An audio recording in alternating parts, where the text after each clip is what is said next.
विद्यार्थी मैत्रिणींनो, मागच्या व्हिडिओमध्ये आपण अवकाशाचे महत्त्व हे जे आहे हे झूम मीटिंगमध्ये पाहिलं. त्याच्यामध्ये आपण सविस्तर चर्चा केली. तर आज आपल्याला प्रकरण हे जे आहे आपलं सुरू गृह सजावट याच्यामधला पोत म्हणजे टेक्स्चर जे आहे, या टेक्स्चरचा आज आपल्याला इथे विचार करायचा आहे. काल थोडक्यात याची जी प्राथमिक माहिती आहे ती माहिती आपण बघितले झूम मीटिंगमध्ये आणि त्याच्यावरूनच आपण समोर कंटिन्यू करतो आहोत. आता पोत म्हणजे काय, तर वस्तूचा किंवा वस्तूच्या पृष्ठभागाचा दर्जा.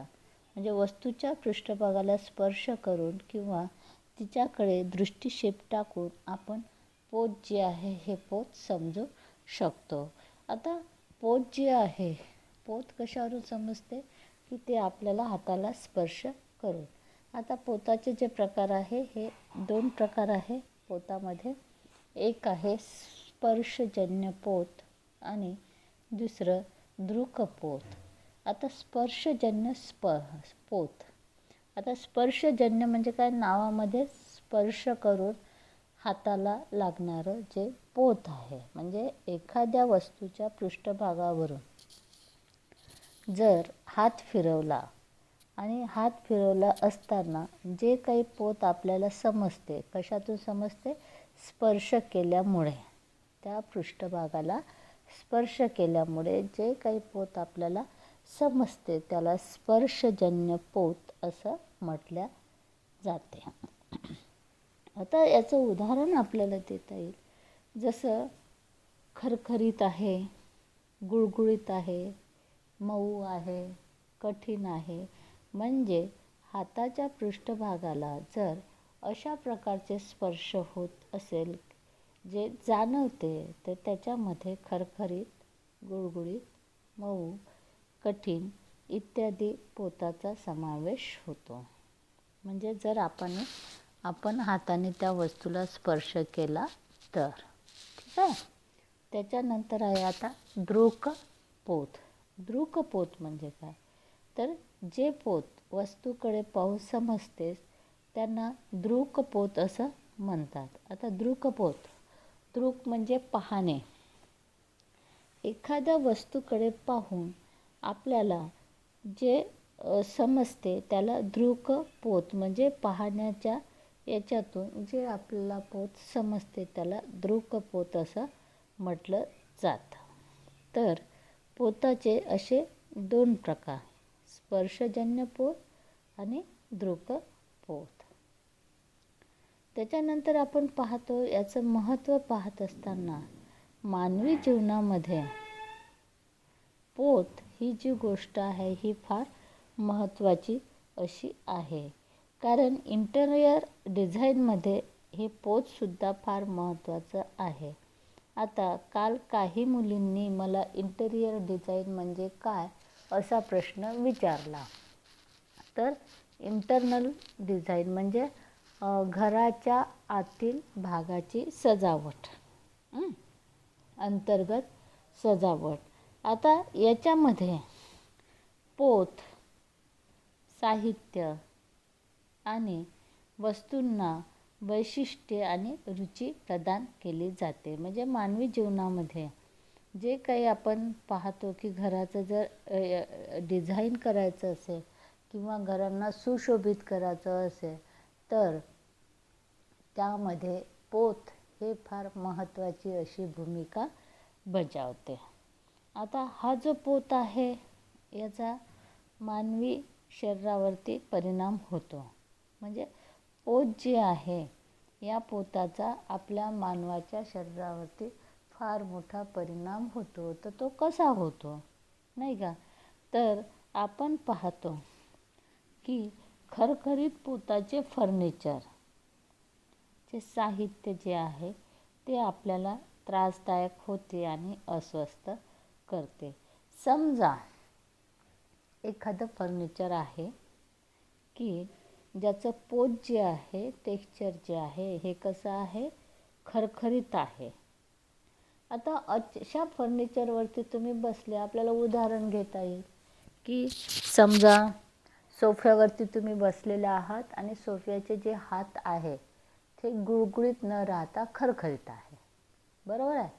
आता काय होईल, सोफ्यामध्ये बसल्या म्हणजे तुमचे हात जे आहेत ते सोफ्याच्या हातावरती येणार आणि आपल्या हाताला जर त्या सोफ्याच्या हाताचा खरखरीतपणा लागत असेल तर काय होईल, आपल्याला अनइझी वाटेल, अस्वस्थ वाटेल, शरीराला खाज सुटेल, नाही का.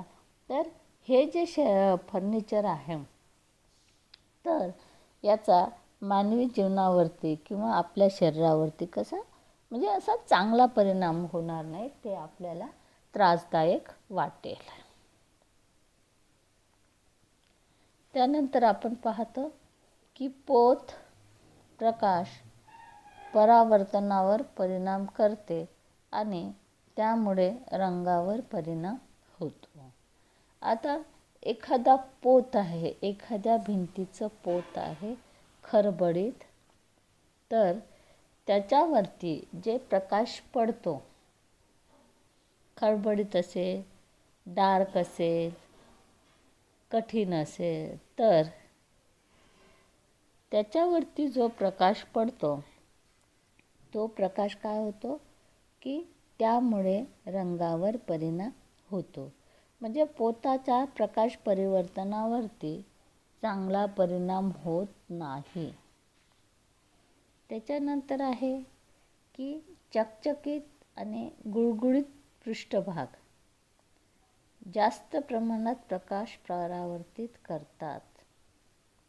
म्हणजे भिंतीचा म्हणा किंवा घरातला जो पृष्ठभाग आहे हा चकचकीत असेल, गुळगुळीत असेल तर काय करतो, तो जास्त प्रमाणामध्ये प्रकाश जो आहे तो प्रकाश काय करतो, परावर्तित करतो. आणि त्यामुळे काय होते की जे रंग आहे ते अधिक तीव्र आणि तेजस्वी वाटतात आणि चकाकी ग्लेअर जे आहे ते ग्लेअर निर्माण करतात, बरोबर आहे. चकचकीत आणि गुळगुळीत पृष्ठभाग जास्त प्रमाणात प्रकाश परावर्तित करतात. त्यानंतर आहे खरखरीत पृष्ठभाग जर असेल तर कमी प्रमाणात प्रकाश जो आहे तो प्रकाश परावर्तित करतात, खरखरीत पृष्ठभाग असेल तर. आणि त्यामुळे रंग जे आहे तो रंग कसा अधिक गडद वाटतो. परिणामतः इंटेरियर जे आहे गडद आणि उदास वाटतं. तर खरखरीत पृष्ठभाग जे आहे, खरखरीत पृष्ठभाग हा कमी प्रमाणात प्रकाश परावर्तित करतो आणि त्यामुळे रंग अधिक गडद वाटतात. परिणामतः हे जे इंटेरियर आहे हे गडद आणि उदास असं वाटते. त्यानंतर इंटेरियरची निगा राखण्यावर परिणाम होतो. आता याच्यामध्ये काय होतं की समजा चकचकीत आणि गुळगुळीत प्रमाणात जर पृष्ठभाग असेल तर तो जास्त प्रमाणात प्रकाश परावर्तित करतो, नाही का. आणि त्यामुळे काय होते की त्याच्यात असलेली जी धूळ आहे ती धूळ दिसून येते आणि ते स्वच्छ करणे आवश्यक ठरते आणि ते सहजतेने स्वच्छ करता येतात. त्याच्यानंतर पोत खरखरीत असेल तर धूळ पटकन दाखवली जात नाही.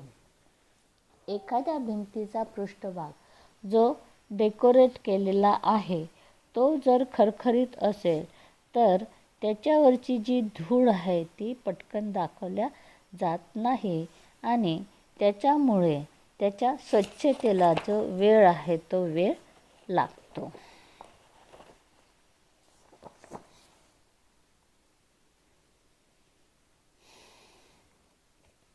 त्याच्यानंतर ते चित्रामध्ये बघा तुम्ही,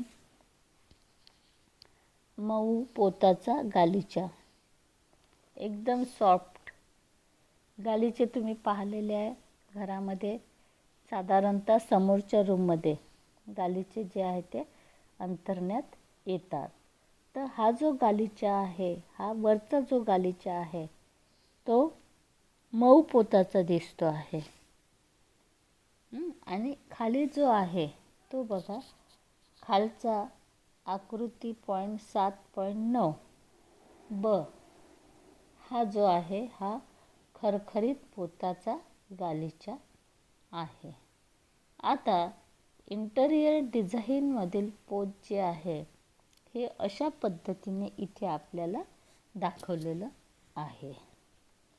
तर पोत म्हणजे काय हे तुम्हाला लक्षात आलंच असेल की पोत हाताला स्पर्श करून आपल्याला ते पोत जाणवते. दुसरी गोष्ट, आपण डोळ्यांनी पाहिलं तर डोळ्याला सुद्धा तो पृष्ठभाग खळखळीत आहे, मऊ आहे, खरबडीत आहे, गुळगुळीत आहे, चोपडा आहे, कसा आहे हे आपल्याला डोळ्यांनी सुद्धा लक्षात येते. तर अशा पद्धतीने हा पोत जो आहे हा पोत इंटेरियर डिझाईनमध्ये फार महत्त्वाचं असं भूमिका जो आहे तो भूमिका निभावतो. तर हा झाला आपला पोत, कलेचा 5वा घटक. त्याच्यानंतर आपल्याला शिकायचं आहे आता पॅटर्न. कलेचे जे मूलभूत घटक आहे त्याच्यामध्ये 6वा जो घटक आहे तो म्हणजे पॅटर्न. आता पॅटर्न म्हणजे काय याची व्याख्या केलेली आहे.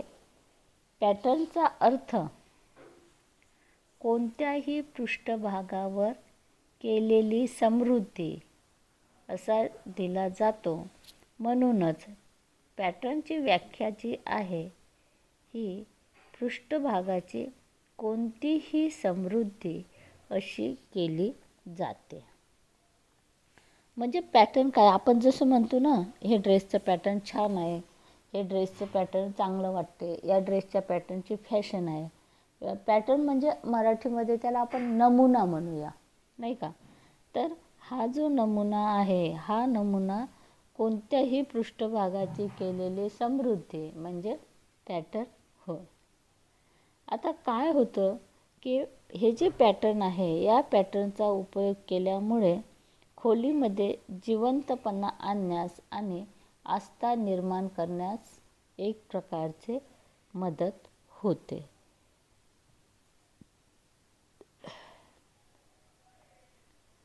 पण त्यालाही एक लिमिट आहे. या पॅटर्नचा उपयोग जर जास्त प्रमाणामध्ये करण्यात आला तर मात्र त्याच्यामध्ये घरामध्ये अस्वस्थता आणि अनावश्यक जास्त प्रमाणामध्ये उत्साह जो आहे तो उत्साह निर्माण करण्यात येतो.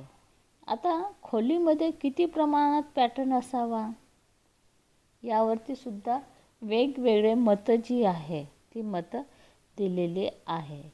परंतु सर्वसाधारणपणे खोलीचं जे काही पूर्ण मेजरमेंट असतं किंवा खोलीचं जे पूर्ण आकारमान असते त्या आकारमानाच्या प्रमाणामध्ये साधारणतः 1/4 भाग जो असतो या भागावरती पॅटर्नचा जो उपयोग आहे तो उपयोग केलेला असतो किंवा केलेला असावा. म्हणजे याचं सर्वसाधारण असं स्टँडर्ड मेजरमेंट आहे की खोलीच्या पूर्ण भागापैकी 1/4 भाग जे आहे याच्यावरती पॅटर्नचा उपयोग करण्याचा प्रघात आहे, प्रथा आहे. आता लहान खोली जर असेल एखादी तर त्या लहान खोलीमध्ये पॅटर्नचा उपयोग करत असताना तो योग्य वाटत नाही. परंतु मोठ्या खोलीमध्ये पॅटर्नचा उपयोग जो आहे तो आपण जास्त प्रमाणामध्ये योग्य वाटतो. तर पॅटर्न जे आहे या पॅटर्नचा उपयोग घरामध्ये खोलीमध्ये 1/4 या प्रमाणातच केला पाहिजे. ठीक आहे. त्याच्यानंतर आता काही बाबी आपल्याला ह्या लक्षात ठेवाव्या लागतात. त्याच्यामध्ये पॅटर्न जे आहे या पॅटर्नचे प्रकार आपण सुरुवातीला बघूया.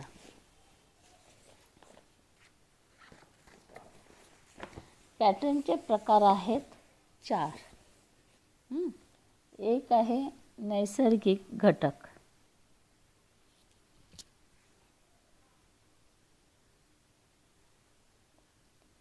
त्याच्यानंतर दुसरं आहे अलंकारिक घटक. तिसरं आहे भौमितिक घटक आणि चौथा आहे केवल घटक. आता याच्यामधला पहिला जो आहे नैसर्गिक घटक, हे पॅटर्न हुबेहूब निसर्गामध्ये जे वेगवेगळ्या प्रकारचे आकार असतात त्या पद्धतीचे असते. उदाहरण आपल्याला देता येईल फुले, प्राणी आणि निसर्गासारखे दृश्य दिसणे, याला म्हणतात नैसर्गिक घटक. त्याच्यानंतर अलंकारिक घटक.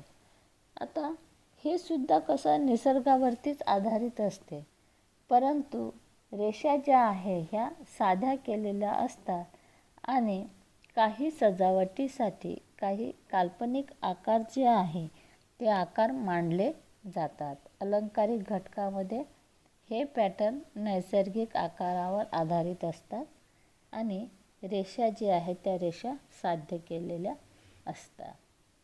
ठीक आहे. तिसरं आहे भौमितिक घटक. आता भौमितिक जे घटक आहे या घटकामध्ये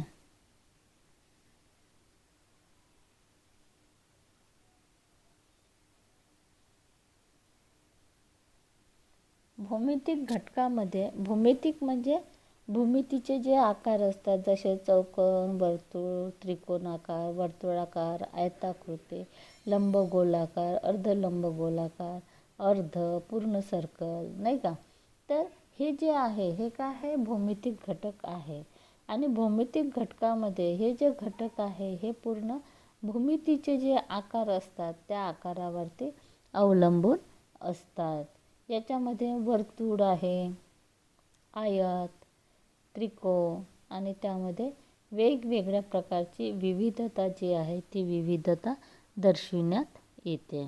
त्याला म्हणतात भौमितीय घटक. त्याच्यानंतर आहे केवल घटक. आता केवल घटक म्हणजे काय, तर कलाकाराचे जे स्वतःचे नैसर्गिक आकाराचे प्रतिनिधित्व होय केवल घटक म्हणजे. आता हे घटक म्हणजे एखाद्या कलाकाराचे स्वतःचे व नैसर्गिक आकाराचे प्रतिनिधित्व होय. तो आपली कल्पनाशक्ती वापरून वेगवेगळ्या प्रकारचे आकार जे आहेत तो आकार दर्शवितो आणि हे पॅटर्न माहीत असलेला कोणताही आकार दर्शवत नाही आणि ते समजायला कठीण असते. तर विद्यार्थी मैत्रिणींनो, हे जे आपण पॅटर्नचे 4 प्रकार पाहिले याच्यामध्ये नैसर्गिक घटक आकृती क्रमांक 7.10 तुम्ही बघा, निसर्गामधून प्राप्त होणारे घटक. याच्यामध्ये फुलांचा आकार दिसतो आहे तुम्हाला, फुलं, पानं, नाही का. त्याच्यानंतर अलंकारिक घटक पाहिला आहे आपण. अलंकारिक घटक म्हणजे याच्यामध्ये काय आहे, काही काल्पनिक आकार जे आहेत ते आकार वापरले जातात. रेषाने साध्य केलेले काही काल्पनिक आकार जे आहेत ते आकार याच्यामध्ये मांडल्या जातात. तिसरं आहे भौमितिक घटक 7.10 क, नाही का. याच्यामध्ये बघा हे पॅटर्न दिलेले आहे. त्रिकोण आहे, गोलाकार आहे, वर्तुळ आहे, आयत आहे, नाही का.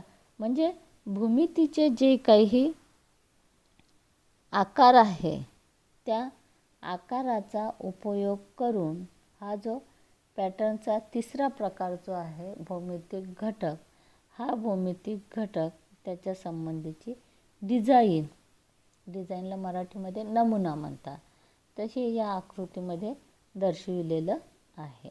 ठीक आहे. त्याच्यानंतर आहे केवल घटक. आता केवल घटक म्हणजे काय, की जो काही कलाकार असतो पॅटर्न निर्माण करणारा, हा स्वतःचे नैसर्गिक आकाराचे तो प्रतिनिधित्व करतो आणि त्याच्या मनामध्ये ज्या ज्या काही आयडियाज आहे, ज्या काही कल्पना आहे, तो कल्पना त्या आयडिया जो आहे तो काय करतो, त्याचे वेगवेगळे आकार जो आहे तो आकार दर्शवितो आणि हे पॅटर्न माहीत नसलेला कोणताही आकार दाखवत नाही आणि ते समजायला कठीण असतात. आता थोडक्यात जर सांगायचं झालं तर केवल घटक म्हणजे यामध्ये जो काही कलाकार आहे तो त्याचे स्वतःची कल्पनाशक्ती वापरून वेगवेगळ्या प्रकारचे आकार जे आहे हे आकार याच्यामध्ये दाखवत असतो. हे झालं केवल घटक. तर अशा पद्धतीनं पॅटर्न जे आहे, पॅटर्न म्हणजे काय, पॅटर्नची व्याख्या, पॅटर्नचे प्रकार, त्यानंतर हे जे पॅटर्न आहे त्या पॅटर्नचे आकृतीमध्ये तुम्हाला दाखवलं आहे नैसर्गिक पॅटर्न, अलंकारिक पॅटर्न, भौमितिक पॅटर्न आणि केवल पॅटर्न, अशा 4 प्रकारचा अभ्यास जो आहे तो आपण या पॅटर्नमध्ये केलेला आहे.